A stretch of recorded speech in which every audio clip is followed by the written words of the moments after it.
সকলেই করি আলহামদুলিল্লাহ।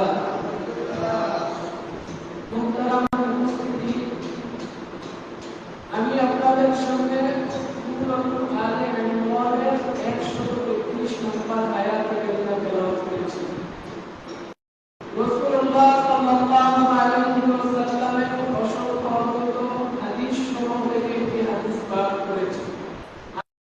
আয়াত ও হাদিসকে সামনে রেখে সকলের সংক্ষিপ্ত পরিসরে কিঞ্চিত আলোচনা করার চেষ্টা করব ইনশাআল্লাহ। আমার তেলাওয়াতকৃত আয়াতে আল্লাহ রাব্বুল আলামিন বলেন, ওয়াসারি'ু ইলা মাগফিরাতিন মিন রাব্বিকুম, তোমরা তোমাদের রবের ক্ষমার দিকে ধাবিত হও, তোমরা তোমাদের রবের ক্ষমার জন্য পরস্পরের প্রতিযোগিতা করো।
জান্নাতে প্রবেশ করল।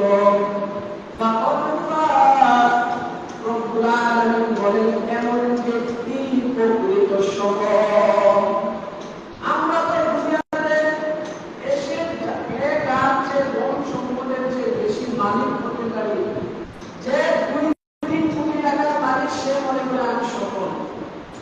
যে একই বাবার 5 সন্তান, 4 সন্তানকে প্রবাসে পাঠিয়েছে, এখন বাবার টেনশন কখন 5 নম্বর সন্তানকে প্রবাসে পাঠানো যায়, টাকা উপার্জন করা যায়, এবং বাবা খুঁজে মানুষের কাছে বলে যে আমি একই মায়ের 3 কন্যা 2 কন্যাকে ভালো পাত্র দেখে বিবাহ দিতে পারবেন, তৃতীয় কন্যাটাকে কখন বিবাহ দিবে, ভালো পাত্র দেখে সে নিজেকে মনে করে যে তৃতীয় কন্যাটাকে বিবাহ দিতে পারবেন।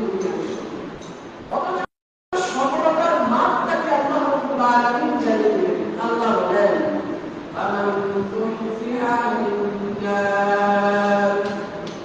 যেই ব্যক্তি জাহান্নাম থেকে বেঁচে গেল, আগুন থেকে বেঁচে গেল, রব্বুল আলামিন বলেন, জান্নাতে প্রবেশ করলো, সেই হলো প্রকৃত সফল। সুবহানাল্লাহ।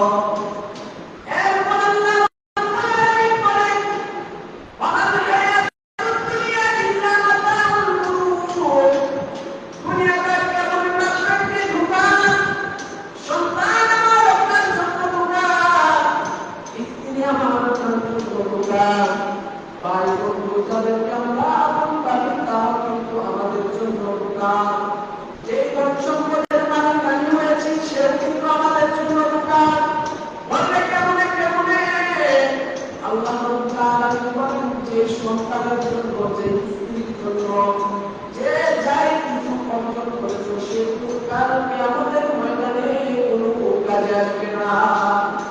শুধু এখানেই শেষ নয়, আপনার টাকা যে আপনার জন্য আপনার দুনিয়াতে দৃষ্টান্ত দিলেই বোঝা যায় কোটি কোটি সম্পদের মালিক।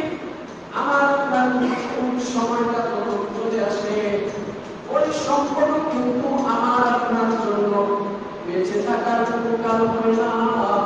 খালি ওই গ্রাম থেকে রওনা দিয়েছে অসুস্থ ব্যক্তি টাকা হাসপাতালে যাবে, সেদিকে যাওয়ার পূর্বেই মৃত্যুর সময়টা চলে আসলো। মৃত্যু তার কাছে এসে উপস্থিত হয়ে গেল।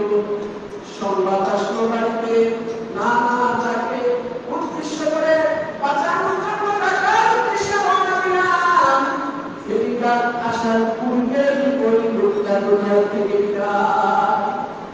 এজন্য সব কিছু আমাদের জন্য দরকার। কে বললেন? আল্লাহ রাব্বুল আলামিন।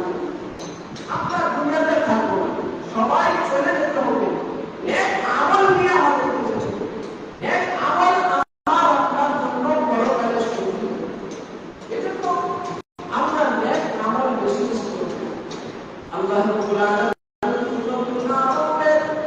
34 নম্বর আয়াতে জানিয়ে দেন, ওয়ালিকুল্লি উম্মাতিন আজাল, প্রতিটি উম্মতের জন্য একটা নির্ধারিত সময় রয়েছে।